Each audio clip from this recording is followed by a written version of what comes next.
AM 560. The Answer.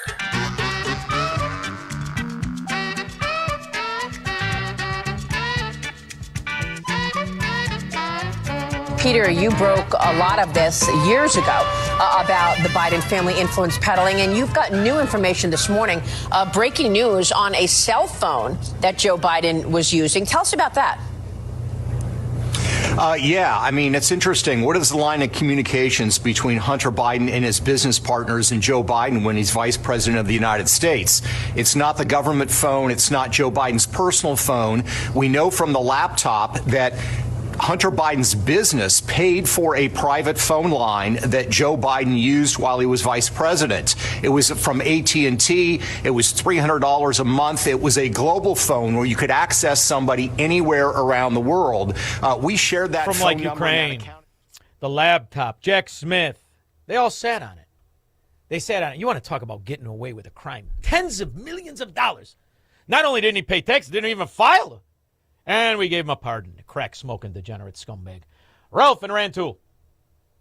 Hey, good evening, Sean. Hey, look, I mean, all this stuff makes my blood boil. We've known about the crookedness for at least 6 years, all right? The Biden's crookedness goes back all the way to Obama, and Obama is just, he's an empty suit propped up by a bunch of commies.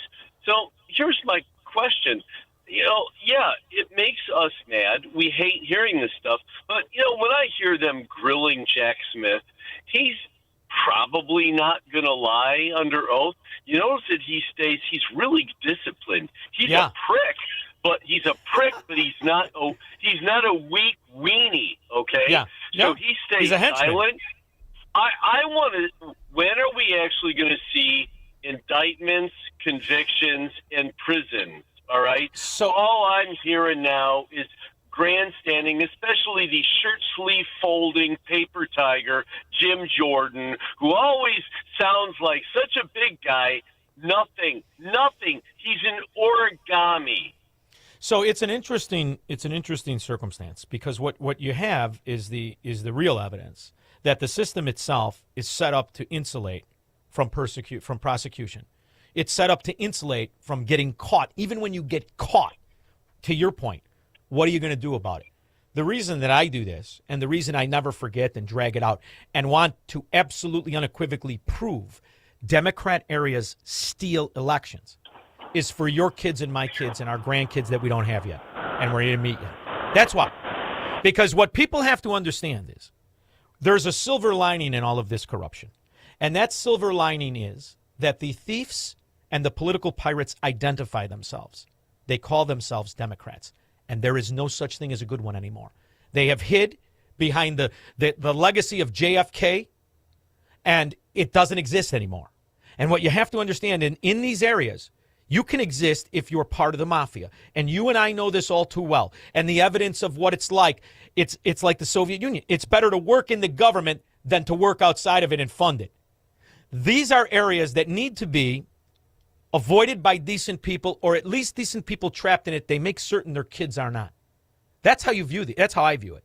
And what we're lucky enough is that they've declared themselves so corrupt that for the most part, the scourge in our society go to those areas where they're insulated and protected by politicians and judges. So in a way, that's the silver lining. If you live there, you know it. But don't deceive yourself. You're living in a corrupted system in what is supposed to be America. That's the broader point. I don't expect them to be prosecuted. People in prison. Well, so do I. So do I. But you know where I see people in prison? And I see it here all the time. Down here. I see it down here. Down here, illegal aliens are arrested by everybody, from your local cop to your Florida State Trooper. They put them away. They execute people down here. You rape our girls, we kill you in Florida. You want to rape and get away with it? Go to Illinois. So there are other parts. You know what I mean, Ralph? This is the broader point. You have to do this because no one did it this way for us, or we would have got started younger. Sean, Me too. I want justice. Well, we're not going to stop. We're not going to stop, but we're also going to be aware we're going to have to fight real hard to get it. I'm with you, Ben. I'm 100%.